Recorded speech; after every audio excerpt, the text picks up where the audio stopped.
when you start to creep up on Antarctica, the first thing you see is basically ice.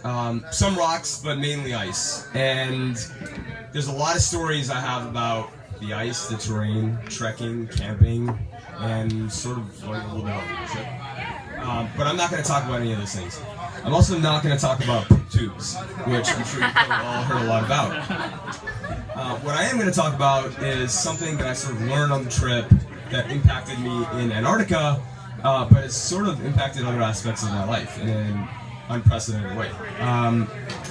In the days leading up to our trek, we're all sort of housed in this hotel in Chile and sort of anxious and ready to get out. There's 36 of us. The day before the trek, we go into this hall, and there's a patrol team of 12. And that team of 12 is supposed to be split up into 2 rope teams of 6 each. And all of this is supposed to be mediated by a venture fellow who's a peer at Wharton. We enter the room, there's 12 of us. None of these people I've ever met really before. I kind of know who they are, I've heard their name, but it's designed so you end up with a team that you don't really know. And we all sort of sit down, and the topic comes up of like, hey guys, you gotta walk out of this room with 2 teams. How are you gonna split them? And we start going through criteria, and it all of a sudden turns into this like trading room, high testosterone discussion, and people are jumping in with, you know, all their accolades, right? And so one guy steps in and says, I'm a photographer, I have a $2,000 camera, and I'm going to take a lot of photos, and I'm going to be going off the beaten path for those incredible shots of penguins. And this other guy says, I'm going to get first snow. And like, what does that even mean? He literally meant he wants to be the first to step on the snow, not following the footsteps of another team. And another guy is sort of applauded as a decorated Boy Scout, and apparently he's really skilled in tent building.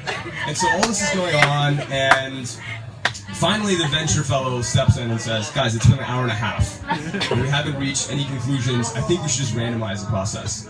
So everyone line up by height, and we're going to go 1, 2, 1, 2 all the way down and split the teams. We split the teams. You've got team 1 on the right, my right, your left, and that team has 1 girl and 5 guys. The other team on my left has 2 girls and 4 guys.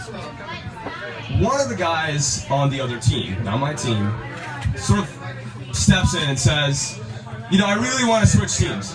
I'm here to have fun, and I just want to take it easy. And I really would rather be on that team, my team.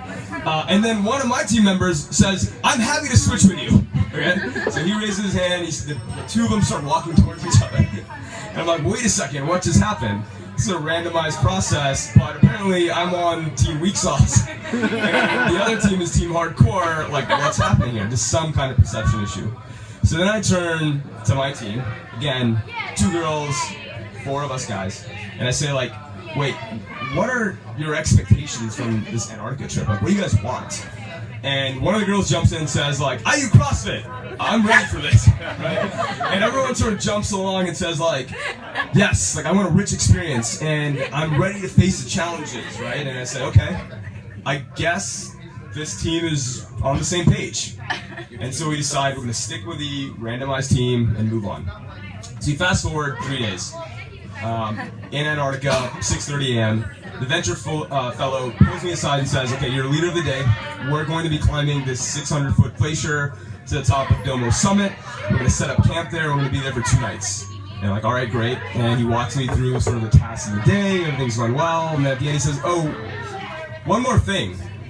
Remember that discussion that we had in the boardroom, like at the hotel? I'm like, yeah. Yo, Dan. He's like, well, you might have come off as, well, a sexist. And I'm like, what? I'm like, what do you mean? He's like, well, I think you should talk to your team because you should probably make sure they're all comfortable. And I'm like, whoa, what are you suggesting? And so I sort of let it sink in, and now I've got 14 hours ahead of me in the day to trek up this glacier. Later on I get snow blindness, but that's a whole other story.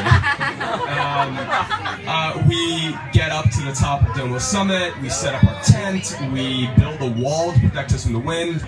That's actually necessary, it's not really a joke or some kind of playtime activity. And we're exhausted, we have this long, long day, right? And at the end of it, I I finally sort of built up the courage to turn to my team and say, like, hey guys, remember like way back when we had that conversation about how to split teams? Like, did I come off as like a sexist? And the first reaction I get is sort of like a bunch of confused looks. And then I have to explain to them, like, yeah, the venture fellow brought it up as like an issue, and we're like, do you think I was being in any way sexist in the way I sort of reacted? And I get told by the group, and then specifically the girls, that no, you didn't come off as a sexist. And one of the girls actually says, well, you were the only one that sort of spoke for the team and made sure we're all on the same page. Now that being said, I still feel uncomfortable because someone, this venture fellow, perceived me as being sexist in my tone, and that's really worrying. It's something I'd never heard before, and a piece of feedback that sort of shocks you. And so it kind of sent me into like a spiral for the next 3 days of, in the back of my mind, thinking about this comment and saying like, well, wait a second, do the 8 years of finance at a large bank and 3 years in venture capital, which is a bro-heavy industry, sort of give me some sexist undertone that I'm unaware of? And I thought a lot about it then, and I sort of continue to think about it.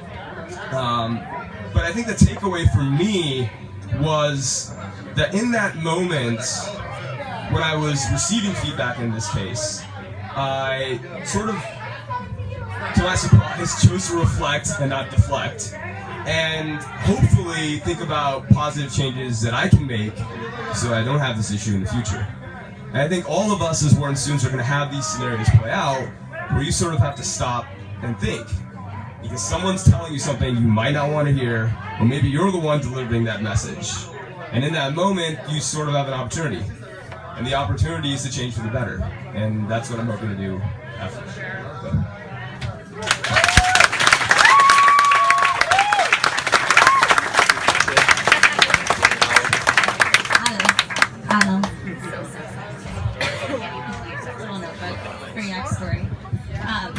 So thanks, Adil. That was a really honest and raw kind of story about some of the things you reflected on in the middle of the ice in the glacier in Antarctica. So we're all here to support you in making those improvements. So our next speaker